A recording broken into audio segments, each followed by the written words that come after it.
The Testament of Simeon, the second son of Jacob and Leah. Chapter 1. The copy of the words of Simeon, the things which he spake to his sons before he died, in the 120th year of his life, at which time Joseph his brother died.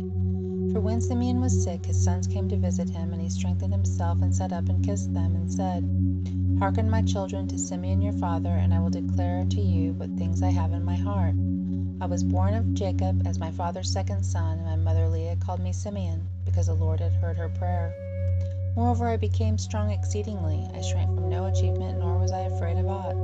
For my heart was hard, and my liver was immovable, and my bowels without compassion. Because valor also has been given from the Most High to men in soul and body. For in the time of my youth I was jealous in many things of Joseph, because my father loved him beyond all. And I set my mind against him to destroy him, because the prince of deceit sent forth the spirit of jealousy, and blinded my mind, so that I regarded him not as a brother, nor did I spare even Jacob my father. But his God and the God of his fathers sent forth his angel, and delivered him out of my hands. For when I went to Shechem to bring ointment for the flocks, and Reuben to Dothan, where were our necessaries and all our stores, Judah my brother sold him to the Ishmaelites. And when Reuben heard these things, he was grieved, for he wished to restore him to his father. But on hearing this, I was exceedingly wroth against Judah, in that he let him go away alive. And for 5 months I continued wrathful against him. But the Lord restrained me, and withheld from me the power of my hands. For my right hand was half withered for 7 days. And I knew, my children, that because of Joseph this had befallen me, and I repented and wept. And I besought the Lord God that my hand might be restored, and that I might hold aloof from all pollution and envy, and from all folly.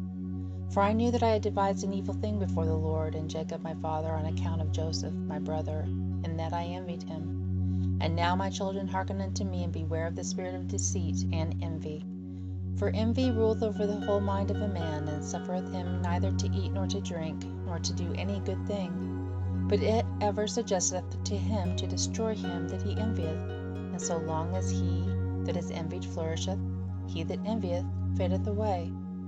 2 years therefore I afflicted my soul with fasting and the fear of the Lord, and I learnt that deliverance from envy cometh by the fear of God. For if a man flee to the Lord, the evil spirit runneth away from him, and his mind is lightened. And henceforward he sympathizeth with him whom he envied, and forgiveth those who are hostile to him, and so ceaseth from his envy. Chapter 2. And my father asked concerning me, because he saw that I was sad, and I said unto him, I am pained in my liver. For I mourned more than they all, because I was guilty of the selling of Joseph. And when we went down into Egypt, and he bound me as a spy, I knew that I was suffering justly, and I grieved not.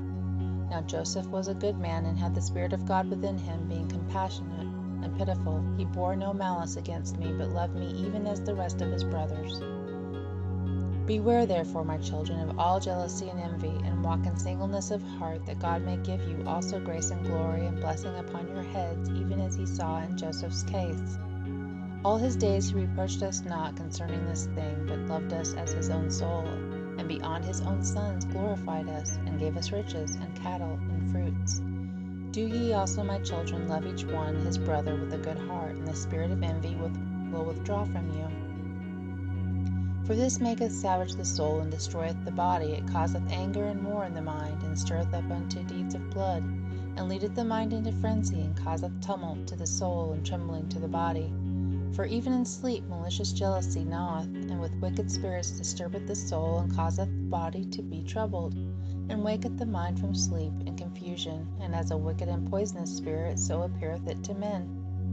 Therefore was Joseph comely in appearance, and goodly to look upon, because no wickedness dwelt in him. For some of the trouble of the spirit the face manifesteth. And now, my children, make your hearts good before the Lord, and your ways straight before men, and ye shall find grace before the Lord and men. Beware therefore of fornication, for fornication is mother of all evils, separating from God, and bringing near to Beliar.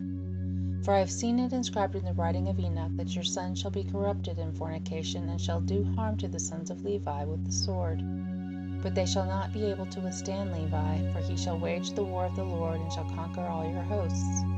And they shall be few in number, divided in Levi and Judah, and there shall be none of you for sovereignty, even as also our father prophesied in his blessings.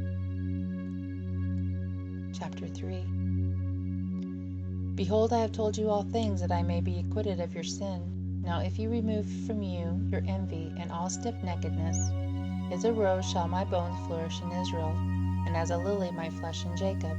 And my odor shall be as the odor of Libanus, and as cedars shall holy ones be multiplied from me forever, and their branches shall stretch afar off. Then shall perish the seed of Canaan, and a remnant shall not be unto Amalek. And all the Cappadocians shall perish, and all Hittites shall be utterly destroyed. Then shall fail the land of Ham, and all the people shall perish. Then shall all the earth rest from trouble, and all the world under heaven from war. Then the mighty one of Israel shall glorify Shem, for the Lord God shall appear on earth, and himself save men. Then shall all the spirits of deceit be given to be trodden under foot, and men shall rule over wicked spirits. Then shall I arise in joy, and will bless the Most High because of his marvelous works, because God hath taken a body and eaten with men and saved men. And now, my children, and Judah, and obey Levi and Judah, and be not lifted up against these two tribes, for from them shall arise unto you the salvation of God. For the Lord shall raise up from Levi as it were a high priest, and from Judah as it were a king, God and man. He shall save all the Gentiles and the race of Israel. Therefore I give you these commands, that ye also may command your children, that they may observe them throughout their generations. And when Simeon had made an end of commanding his sons, he slept with fathers, 120 years old. And they laid him in a wooden coffin to take up his bones to Hebron. And they took them up secretly during a war of the Egyptians.